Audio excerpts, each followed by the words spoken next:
Hello बच्चों, आज अपन start कर रहे हैं गाउस नियम का लेक्चर नंबर 2। तो अपन लेक्चर नंबर 1 में देखे थे एरिया वेक्टर मीन्स क्षेत्रफल सदिश क्या है। क्षेत्रफल सदिश के बाद में अपन ने देखा था विद्युत फ्लक्स क्या है। विद्युत फ्लक्स से रिलेटेड कुछ क्वेश्चंस अपन ने किए थे। आज अपन लेक्चर नंबर 2 में स्टार्ट कर रहे हैं गाउस का नियम। वेरी मोस्ट पार्ट है ये एग्जाम के लिए बच्चों। तो गाउस का नियम, सबसे पहले बच्चों गाउस का नियम बिल्कुल बंद पृष्ठ के लिए लागू होता है। क्लोज सरफेस होना चाहिए। यदि क्लोज सरफेस नहीं है तो गाउस का नियम लागू नहीं होगा। तो अपन गाउस के नियम में अपन ने लिखा है, इस नियम के अनुसार किसी बंद पृष्ठ से गुजरने वाला विद्युत फ्लक्स, किसी बंद पृष्ठ से गुजरने वाला विद्युत फ्लक्स फाई उस बंद पृष्ठ में उपस्थित कुल आवेश सिग्मा क्यू व एप्सिलॉन नॉट के अनुपात के बराबर होता है। अर्थात अपन कह सकते हैं कि जो विद्युत फ्लक्स फाई है वो क्या होगा, sigma Q upon epsilon not का रेशियो। जहां सिग्मा क्यू क्या है, कुल आवेश है, और एप्सिलॉन नॉट क्या है, निर्वात की विद्युतशीलता है। तो बच्चों गाउस का नियम एग्जाम के लिए वेरी मोस्ट है। तो गाउस का नियम बताइए या गाउस के नियम को परिभाषित कीजिए। तो सबसे पहले बच्चों ध्यान रहे, गाउस का नियम बंद पृष्ठ के लिए लागू होता है। वो बंद पृष्ठ वास्तविक भी हो सकता है और काल्पनिक भी हो सकता है। तो देखो, इस नियम के अनुसार किसी बंद पृष्ठ से गुजरने वाला विद्युत फ्लक्स फाई उस बंद पृष्ठ में उपस्थित कुल आवेश, उस बंद पृष्ठ में, जैसे ये बंद पृष्ठ है, इसमें कितना आवेश है, उस बंद पृष्ठ में उपस्थित कुल आवेश सिग्मा क्यू व एप्सिलॉन नॉट के अनुपात के बराबर होता है। एप्सिलॉन नॉट के अनुपात के बराबर होता है। तो अर्थात फ्लक्स फाई बराबर sigma Q upon epsilon not. Equation first, जहां सिग्मा क्यू क्या है बच्चों, कुल आवेश, और एप्सिलॉन नॉट क्या है, निर्वात की विद्युतशीलता, जिसका मान सभी को पता है 8.85 multiply 10⁻⁻12 coulomb square upon newton multiply metre square. अब नोट वेरी मोस्ट है बच्चों, यदि बंद पृष्ठ वायु या निर्वात के स्थान पर माध्यम में हो तब, यदि बंद पृष्ठ वायु या निर्वात के स्थान पर माध्यम में हो तब कुल फ्लक्स, तब बंद पृष्ठ से संबद्ध कुल फ्लक्स, यदि वायु या निर्वात के अलावा कोई माध्यम आ जाए तो फ्लक्स माध्यम के लिए क्या लेंगे, phi M. Flux phi M बराबर क्या रहेगा, sigma Q upon epsilon nought, तो पहले था ही एप्सिलॉन आर से क्या कर दिया, गुना। कब करेंगे, जब वायु या निर्वात के स्थान पर माध्यम में हो तब। यदि माध्यम में होगा तो उस स्थिति में बंद पृष्ठ से संबद्ध कुल flux phi M, M means medium के लिए, sigma Q upon epsilon nought, ऐसे कैसे, और एप्सिलॉन नॉट को एप्सिलॉन आर से क्या कर दिया, मल्टीप्लाई कर दिया। इसके बाद में बच्चों यहाँ आगे देख रहे हैं अपन, फाई एम बराबर sigma Q upon epsilon not. Sigma Q upon epsilon not क्या हो गया, फाई। फाई किसके लिए है, ये निर्वात के लिए, तो यहाँ फाई नॉट ले लो निर्वात के लिए, और अपॉन एप्सिलॉन आर। तो यहाँ पर माध्यम के लिए विद्युत फ्लक्स क्या आया, फाई एम बराबर sigma Q upon epsilon nought की जगह phi nought upon epsilon R. Equation number 2। तो इसके बाद में अपन नेक्स्ट यहां बता रहे हैं बच्चों, चूंकि अपन को पता है epsilon R greater than equal to 1 होता है। ये बात सभी को पता होनी चाहिए बच्चों, epsilon R greater than equal to 1। कैसे, एप्सिलॉन आर जो है, एप्सिलॉन आर क्या होता है, माध्यम की विद्युतशीलता निर्वात की विद्युतशीलता का अनुपात। आपेक्षिक विद्युतशीलता होती है बच्चों। तो जो माध्यम की विद्युतशीलता है वो हमेशा निर्वात की विद्युतशीलता से ज्यादा होती है, यानी इसकी वैल्यू एप्सिलॉन एम की वैल्यू एप्सिलॉन नॉट से क्या होती है, ज्यादा या इक्वल हो सकती है। तो इसकी वैल्यू ये दोनों इक्वल है, तो एप्सिलॉन आर 1 भी हो सकता है या 1 से क्या हो सकता है, बड़ा। तो अपन यहाँ पता है कि एप्सिलॉन एम ग्रेटर देन है epsilon nought, epsilon M greater than है एप्सिलॉन नॉट, तो अपन कहेंगे कि एप्सिलॉन आर जो है वो ग्रेटर देन इक्वल टू 1 होता है। तो यहाँ से अपन ने फाई नॉट निकाला तो क्या हो जाएगा, epsilon R multiply phi M, ऐसे लिख दो, phi M multiply epsilon R. वापस देखो बच्चों नोट, यदि बंद पृष्ठ वायु या निर्वात के स्थान पर कोई माध्यम में हो तब बंद पृष्ठ से संबद्ध कुल फ्लक्स पाई एम, मीडियम के लिए sigma Q upon epsilon not, और एप्सिलॉन नॉट को एप्सिलॉन आर से अपन ने मल्टीप्लाई कर दिया। Sigma Q upon epsilon not क्या है, फाई नॉट, और अपॉन एप्सिलॉन आर। यहाँ पर अपन को मल्टीप्लाई करना है क्रॉस, तो एप्सिलॉन नॉट क्या हो गया, phi M multiply epsilon R. तो अपन कह सकते हैं कि जो माध्यम का जो फ्लक्स है वो निर्वात की तुलना में क्या हो गया, कम, क्योंकि यहाँ पर phi nought phi M multiply epsilon R, तो फ्लक्स कहाँ ज्यादा हुआ, निर्वात में। तो माध्यम में फ्लक्स क्या हो गया, कम, क्योंकि उसमें क्या लग गया, भाग लग गया। तो अपन कह सकते हैं यदि वायु या निर्वात के स्थान पर कोई अनोदर माध्यम आ जाता है तो फ्लक्स का मान भी कम हो जाता है, फ्लक्स का मान भी बच्चों कम हो जाता है। तो यहाँ से अपन ने किया कंप्लीट कि phi M less than phi nought, यानी निर्वात का फ्लक्स ही सबसे ज्यादा होता है। तो ये था बच्चों गाउस का नियम, वेरी मोस्ट पार्ट है। सभी को समझ में आया बच्चों गाउस का नियम, कि इस नियम के अनुसार किसी भी बंद पृष्ठ से जो गुजर रहा है फ्लक्स फाई, उस बंद पृष्ठ में उपस्थित कुल आवेश सिग्मा क्यू व एप्सिलॉन नॉट के अनुपात के बराबर होता है। फ्लक्स का सिंबल फाई है, सिग्मा क्यू कुल आवेश है, एप्सिलॉन नॉट निर्वात की। नेक्स्ट बच्चों गाउस नियम से संबंधित महत्वपूर्ण बिंदु, ये बिंदु इंपॉर्टेंट है, तो टॉपिक है अपना गाउस नियम से संबंधित महत्वपूर्ण बिंदु। नंबर 1, बच्चों जो भी बंद पृष्ठ लेते हैं तो बंद पृष्ठ से निर्गत फ्लक्स, बंद पृष्ठ से निर्गत फ्लक्स उस बंद पृष्ठ के आकार कोमा आकृति व उसके माध्यम मध्य आवेश वितरण पर निर्भर नहीं करता है। यानी जो भी अपन पृष्ठ लेंगे वो पृष्ठ आकार, आकृति और उसके मध्य आवेश वितरण पर निर्भर नहीं करता है। कैसे नहीं करता है, अपन ने एक इस आकार का लिया, इसमें 2 माइक्रोकूलम है, एक बंद पृष्ठ छोटा है इसमें 4 माइक्रोकूलम है। तो आकार आकृति पर निर्भर नहीं कर रहा, आकार आकृति पर निर्भर नहीं करता है, उसके मध्य आवेश वितरण पर भी निर्भर नहीं कर रहा। आवेश वितरण कैसे, आवेश पूरे में भी फैला हुआ है या आवेश एक जगह ही है, तो पूरे में फैला हुआ भी हो सकता है या एक ही जगह केंद्रित भी हो सकता है।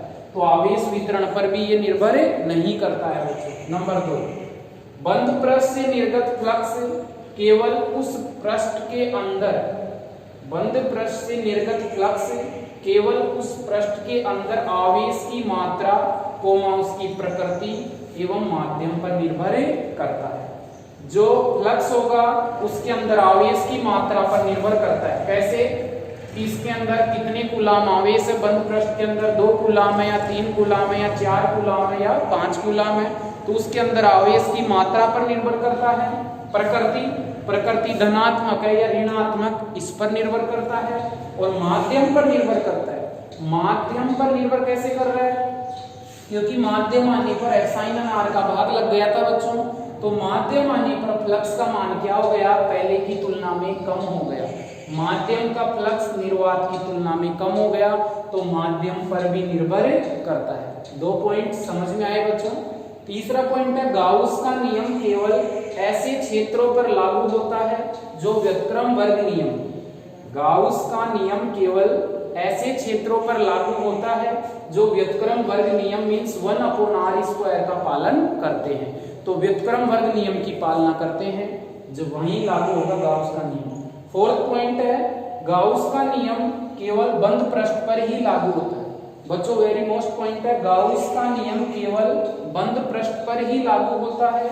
यह बंद पृष्ठ वास्तविक भी हो सकता है और काल्पनिक भी हो सकता है, और ऐसे बंद पृष्ठ को ही गाउसीय पृष्ठ कहते हैं। ऐसे पृष्ठ को ही अपन गाउसीय पृष्ठ कहते हैं।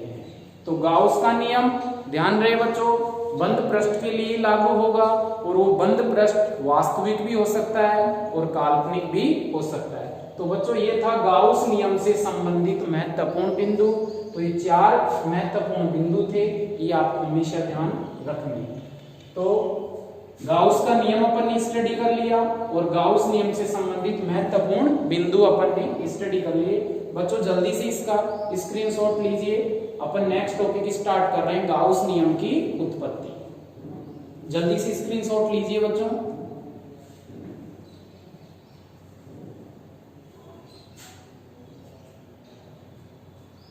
चलो अपन गाउस नियम की क्या करेंगे, अपन उत्पत्ति।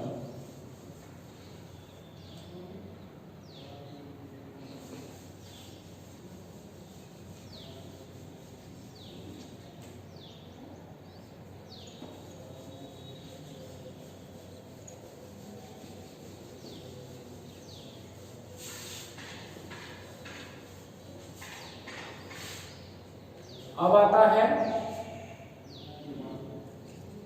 गाउस नियम की उत्पत्ति। तो सबसे पहले अपन गाउस नियम के लिए अपन ने एक स्फीयर लिया बच्चों।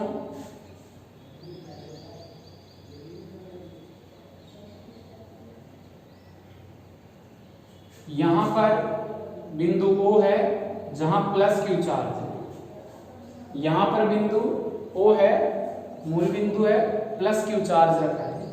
सभी बच्चों को पता है इलेक्ट्रिक फील्ड लाइंस प्लस से कहां जाती है, बाहर की ओर, और माइनस के पास बाहर से कहां आती है, अंदर की ओर। तो यहां पर प्लस चार्ज है, इससे R दूरी पर, यह R दूरी है, R दूरी पर अपन को यहां पर क्या लिया, कोई भी बिंदु लिया।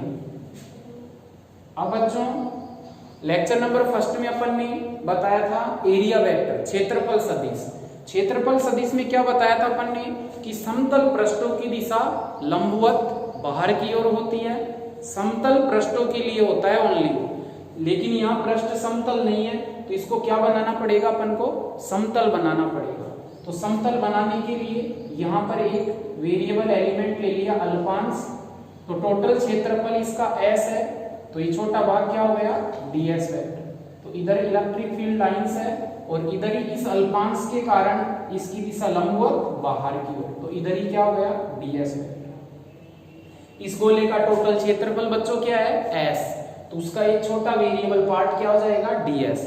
अब ये अल्पांश माना, अल्पांश क्या हो सकता है, गोले का एक छोटा भाग क्या माना जा सकता है बच्चों, समतल, और समतल की दिशा लंबवत बाहर की ओर। तो इस पर परपेंडिकुलर आउटवर्ड कैसे करेंगे, लंबवत बाहर की ओर, ऐसे।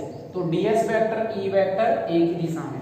बच्चों अल्पांश यहाँ भी ले सकते हैं, यहाँ भी ले लिया, सपोज करो अपन ने अल्पांश, ये अल्पांश ले लिया, और इस पर भी इलेक्ट्रिक फील्ड लाइंस, ये प्लस Q चार्ज है, इलेक्ट्रिक फील्ड लाइंस बाहर की ओर है, तो इस पर भी अल्पांश किधर हो गया, लंबवत बाहर की ओर। अल्पांश अपन कहीं भी ले सकते हैं, अल्पांश अपन ने यहां ले लिया, तो इलेक्ट्रिक फील्ड लाइंस लंबवत बाहर की ओर हो गई, इलेक्ट्रिक फील्ड लाइन प्लस से बाहर की ओर हो गई। अब इस अल्पांश के कारण लंबवत बाहर की ओर, इधर ही ds वेक्टर। क्या पता अपन ने अल्पांश यहां ले लिया, तो विद्युत क्षेत्र रेखाएं तो बाहर की ओर हो ही गई इलेक्ट्रिक फील्ड लाइंस। अब इस ये अल्पांश लिया तो लंबवत बाहर की ओर दिशा हो गई। अपन और भी अल्पांश ले सकते हैं, यहाँ भी ले सकते हैं, यहाँ भी ले सकते हैं, यहाँ भी ले सकते हैं, बहुत सारे अल्पांश अपन ने ले लिए। अल्पांश लेने की जरूरत क्यों पड़ी, क्योंकि यदि अल्पांश नहीं लेंगे तो ये पृष्ठ समतल नहीं होगा, और अल्पांश लेने से ये पृष्ठ समतल हो गया जिसकी दिशा लंबवत बाहर की ओर। तो सभी में थीटा कितना रहेगा बच्चों, E वेक्टर और ds वेक्टर के मध्य थीटा क्या रहेगा, 0 डिग्री, क्योंकि ds वेक्टर और e वेक्टर दोनों एक ही दिशा में, इसलिए थीटा क्या हो गया 0। तो अपन गाउस के नियम की उत्पत्ति कर रहे हैं। तो चूंकि हम जानते हैं कि विद्युत फ्लक्स की परिभाषा से, क्योंकि विद्युत फ्लक्स की परिभाषा से, विद्युत फ्लक्स की परिभाषा फाई बराबर बंद पृष्ठ के लिए, जो फ्लक्स है बच्चों वो बंद पृष्ठ के लिए क्या होता है, E vector dot ds vector. अब नेक्स्ट फ्लक्स फाई बराबर a डॉट b क्या होता है, ab cos theta. a dot b होता है ab cos थीटा, यहाँ थीटा ई वेक्टर और ds वेक्टर के मध्य का कोण है। फ्लक्स फाई बराबर इंटीग्रेशन e ds, थीटा क्या है 0 डिग्री, यहाँ थीटा क्या है 0 डिग्री। फ्लक्स बराबर e ds, cos0 क्या हो गया 1, cos0 की वैल्यू 1 हो गई। अब यहाँ e क्या है, कांस्टेंट है। बिंदु आवेश के कारण विद्युत क्षेत्र की तीव्रता कितनी होती है, चैप्टर फर्स्ट में पढ़ा है बच्चों अपन ने, kq/r²। बिंदु आवेश के कारण, पॉइंट चार्ज के कारण इलेक्ट्रिक फील्ड की इंटेंसिटी kq/r² होती है। चार्ज सेम है और डिस्टेंस भी, ये डिस्टेंस, ये डिस्टेंस, ये डिस्टेंस, ये डिस्टेंस, सभी डिस्टेंस क्या है, इक्वल है, इसलिए पॉइंट चार्ज के कारण इलेक्ट्रिक फील्ड की इंटेंसिटी kq/r²। तो डिस्टेंस सेम है तो इलेक्ट्रिक फील्ड सभी क्या है, कांस्टेंट है, समान है।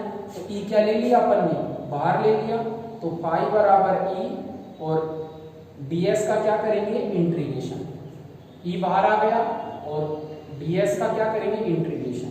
अब प्लस q चार्ज के कारण r दूरी पर विद्युत क्षेत्र की तीव्रता E बराबर होती है kq/r², kq/r²। तो E की वैल्यू रख दिया kq/r², और ds क्या है, इस गोले का एक छोटा भाग है, तो ds ds ds ds ds, बहुत सारे ds मिलकर क्या बन गया s, क्योंकि इस गोले का क्षेत्रफल s है। s के अपन ने बहुत सारे टुकड़े करे थे, छोटे छोटे अल्पांशों में डिवाइड किया था, तो बहुत सारे ds मिलकर क्या बना लिए s। तो ds s, और s क्या है, गोले का क्षेत्रफल, और गोले का क्षेत्रफल क्या होता है 4πr²।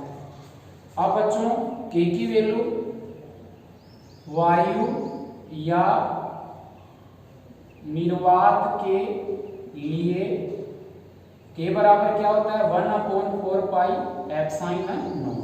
तो यहाँ पर k की वैल्यू है 1/4πε0 q/r² इंटू 4πr²। 4π से 4π कट गया, r² से r² कट गया, तो फ्लक्स क्या बचेगा q/ε0। Equation first. तो फ्लक्स क्या बच गया अपना, फाई बराबर q/ε0। तो गाउस नियम की उत्पत्ति, यही तो गाउस का नियम है। तो गाउस नियम की उत्पत्ति कैसे की अपन ने, विद्युत फ्लक्स की परिभाषा से, फाई बराबर बंद पृष्ठ के लिए E vector dot ds vector, a dot b b cos theta, theta 0 degree, cos0 1, E constant है, बाहर आ गया, ds का समाकलन s, s क्या है, गोले का क्षेत्रफल 4πr², और k की वैल्यू क्या होती है 1/4πε0 वायु या निर्वात के लिए।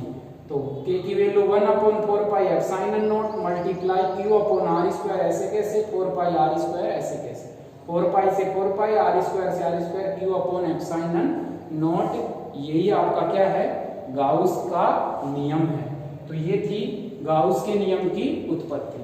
तो बच्चों ध्यान रहे, गाउस का नियम बंद पृष्ठ के लिए ही लागू होता है, I बराबर q/ε0।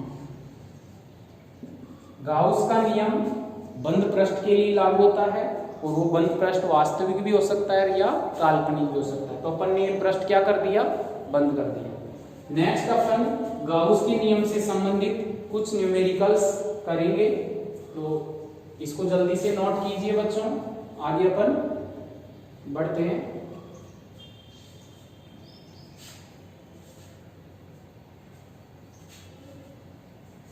चलो बच्चों, अब अपन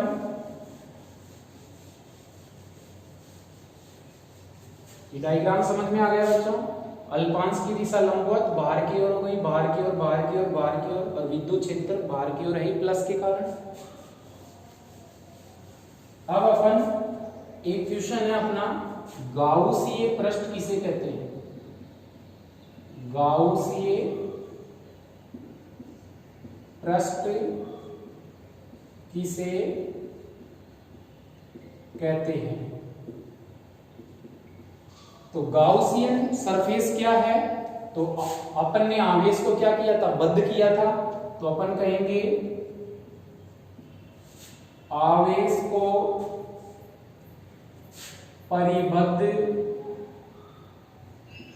करने के लिए खींचा गया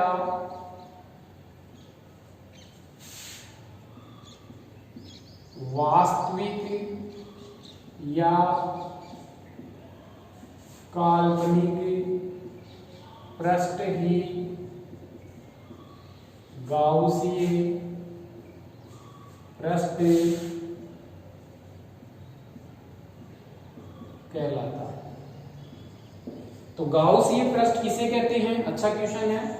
आवेश को परिबद्ध, आवेश को चारों ओर से बद्ध करने के लिए खींचा गया वास्तविक या काल्पनिक पृष्ठ ही गाउसीय पृष्ठ कहलाता है। क्वेश्चन नंबर 2, क्वेश्चन नंबर 2 है अपना, एक अपन ने ये निकाय ले लिया, आवेश यहां है प्लस क्यू, इस पॉइंट पे प्लस क्यू है। अब कुल फ्लक्स ज्ञात कीजिए। चित्र में ये बंद पृष्ठ है, इसके अंदर आवेश नहीं, आवेश यहां है, प्लस क्यू चार्ज है। अब इस चित्र में आपको कुल फ्लक्स ज्ञात करना है। तो कुल फ्लक्स फाई बराबर क्या होगा? 0। बच्चों कुल फ्लक्स फाई बराबर क्या होगा? 0। ध्यान रहे अपन ने क्या बताया था गाउस के नियम में, कि गाउस का नियम केवल बंद पृष्ठ के लिए लागू होता है।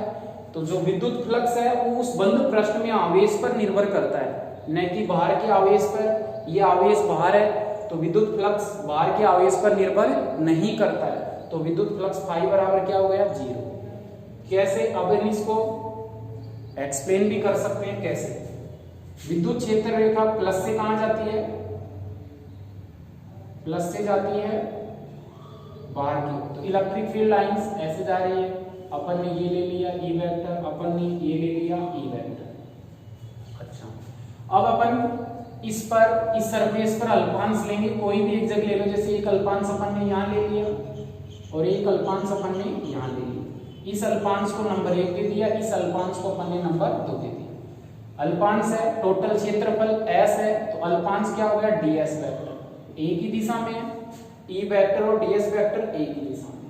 अब बच्चों यहाँ पर देखो ध्यान से, विद्युत क्षेत्र उस दिशा में है, यानी ई वेक्टर तो इधर है, लेकिन अल्पांश के कारण दिशा लंबवत बाहर की ओर। तो इस अल्पांश का लंबवत बाहर कहां होगा? इधर। तो ds वेक्टर इधर है। इंपॉर्टेंट है बच्चों, ध्यान से देखें। इस अल्पांश के कारण दिशा लंबवत बाहर की ओर बाहर हो गई, इस अल्पांश के कारण लंबवत दिशा बाहर की ओर इधर हो गई। तो यहां तो थीटा क्या होगा? इस नंबर 1 के लिए थीटा क्या रहेगा? 180 डिग्री, और इसके लिए थीटा क्या रहेगा? 0 डिग्री। तो अपन कह सकते हैं यहां पर फ्लक्स फाई बराबर क्या होता है? बंद पृष्ठ के लिए E vector dot ds vector, ये विद्युत फ्लक्स की परिभाषा से है। फाई बराबर a dot B, A B cos theta, cos. अब यहां पर नंबर 1 ले लो, फाई 1, फाई 1 के लिए क्या हो जाएगा? कोस 180। तो फाई 1 क्या हो गया? कोस 180 की वैल्यू क्या हो जाएगी? -1, तो माइनस और ई ds, तथा फाई 2 के लिए क्या हो जाएगा? ई ds कोस 0 डिग्री। नंबर 2 के लिए थीटा कितना है? 0, जबकि नंबर 1 के लिए क्या है? 180। तो कोस 0 क्या हो गया? 1, तो ई ds। अब कुल फ्लक्स फाइंड करना है, अतः कुल विद्युत फ्लक्स फाई बराबर फाई 1 प्लस फाई 2।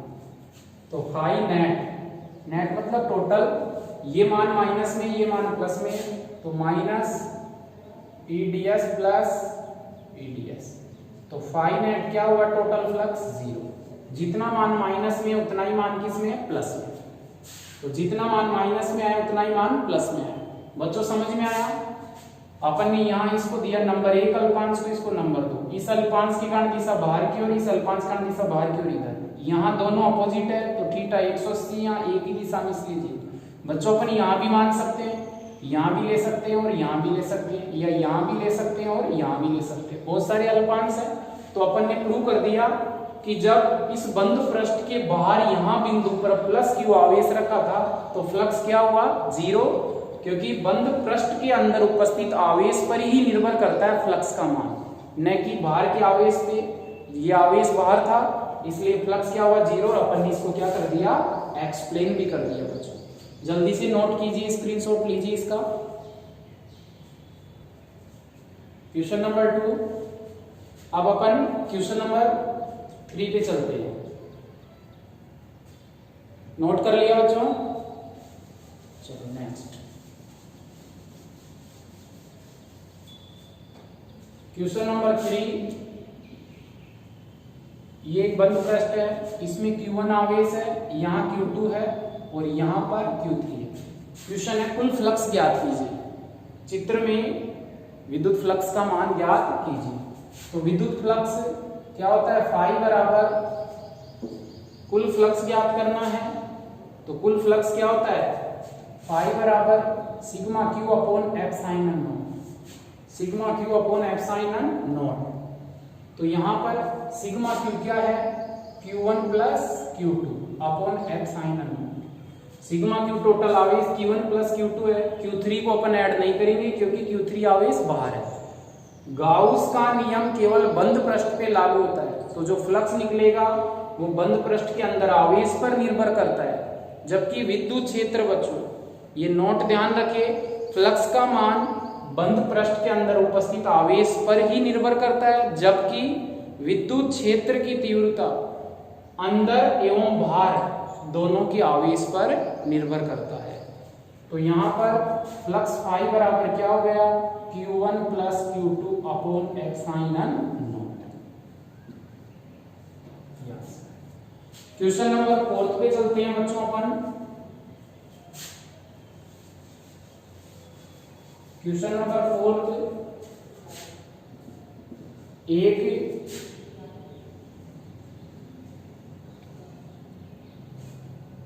अर्धवर्ताकार गोला है जिसकी त्रिज्या r है।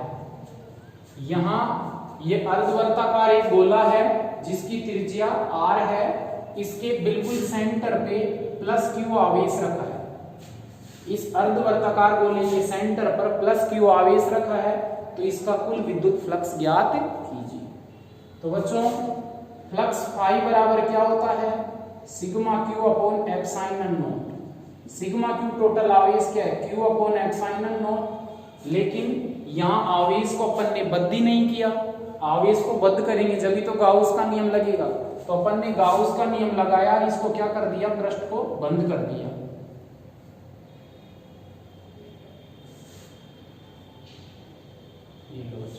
ये बिल्कुल बंद हो गया। अब सेंटर में जितना फ्लक्स इसके कारण इधर निकल रहा है उतना ही फ्लक्स इधर निकल रहा है। ये लो, तो अपन कह सकते हैं कि पूरे गोले के कारण फ्लक्स का मान Q अपॉन एप्सिलॉन नॉट होता है। तो यहाँ अर्धवर्ताकार है, तो यहाँ पर फ्लक्स गोले का निकालेंगे तो Q अपॉन एप्सिलॉन नॉट। लेकिन अपने पास क्या था, अर्धवर्ताकार गोला था, तो अपन कहेंगे अतः फाई अर्धवृत्त हेमिस्फीयर, फाई अर्धवृत्त इक्वल टू Q अपॉन अर्धवृत्त के लिए क्या कर दिया, 1/2 से गुणा कर दिया इसको, 1/2 मल्टीप्लाई Q अपॉन एप्सिलॉन। जब पूरे वृत्त का, जब पूरे वृत्त के लिए Q अपॉन एप्सिलॉन नॉट है टोटल फ्लक्स, कंप्लीट पूरे वृत्त के लिए अपन कह सकते हैं। तो अर्धवृत्त के लिए क्या होगा, 1/2 से गुणा करके Q upon epsilon nought. तो यहां पर अर्धवृत्त या अर्धगोलीय का अपन ने विद्युत फ्लक्स निकाला 1/2 Q epsilon nought. बच्चों समझ में आया, ये अर्धवृत्ताकार था, ये अर्धवृत्त के रूप में था। तो टोटल गोले का जो फ्लक्स होगा Q upon epsilon nought, तो ये आधा है, जितना फ्लक्स इधर से जा रहा है उतना ही इधर से जा रहा है। तो नीचे की ओर कितना जा रहा है Q upon 2 epsilon nought, उतना ही ऊपर से जा रहा है Q upon 2 epsilon. तो अर्धवृत्ताकार गोले का फ्लक्स आया Q upon 2 epsilon. Question number 5,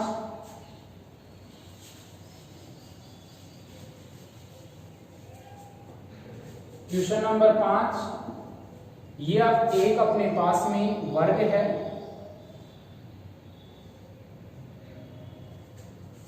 इसका केंद्र O है, प्रत्येक भुजा A है,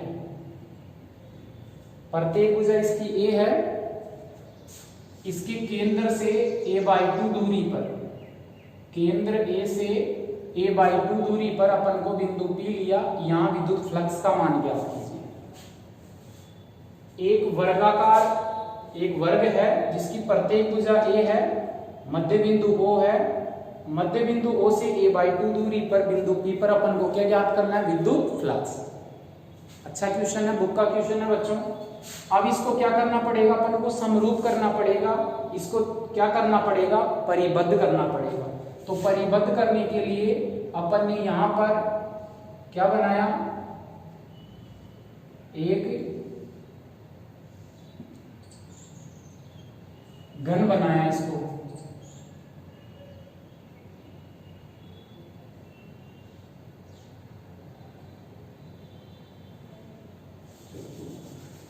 इसको परिबद्ध करने के लिए अपन ने एक घन बनाया।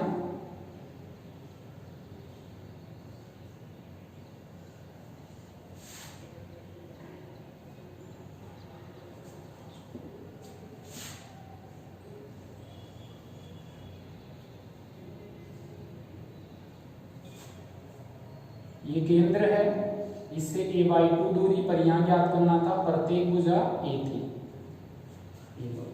तो ये पार्ट ये रहा, ये भी A, ये भी A, ये भी A, ये भी A। ये केंद्र था, इससे a/2 दूरी यहां हो गई बच्चों। तो बच्चों जितनी दूरी ये होगी केंद्र से इस फलक की, उतनी दूरी ये होगी। टोटल दूरी ये है, टोटल दूरी ये कितनी है A, तो इसका मध्य बिंदु की दूरी क्या हो जाएगी, a/2। तो जितनी दूरी ये होगी उतनी दूरी ये होगी, तो मध्य में आ गया, यहां बिंदु P पर परिबद्ध हो गया, अपन ने घन बना दिया। अब सभी बच्चों को पता है, चूंकि घन से निर्गत विद्युत फ्लक्स I बराबर क्या होता है, Q upon epsilon. घन से निर्गत विद्युत फ्लक्स फाई बराबर क्या होता है, Q upon epsilon nought. अब घन से है, चूंकि घन में कितनी भुजाएं हैं, 6। घन के अंदर 6 वर्ग हैं, सभी बच्चों को पता है, एक घन 6 वर्ग से मिलकर बनता है। तो एक घन से निर्गत विद्युत फ्लक्स फाई बराबर Q upon epsilon nought है। चूंकि घन में 6 भुजाएं होती है, अतः या घन में 6 फलक होते हैं, भुजाएं लिख दो, 6 फलक लिख दो, अतः एक फलक से निर्गत फ्लक्स क्या हो जाएगा, फाई बराबर Q upon epsilon nought. घन में कितने फलक होते हैं, 6।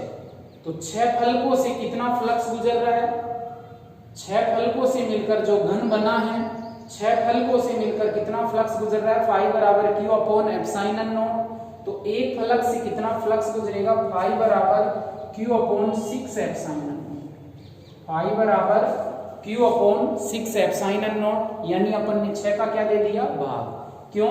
6 फलकों से मिलकर एक घन बना है, तो 6 फलकों का फ्लक्स कितना है Q अपॉन एप्सिलॉन नॉट, तो एक फलक का फ्लक्स कितना होगा Q अपॉन 6 एप्सिलॉन नॉट। ये आपका आंसर हो गया।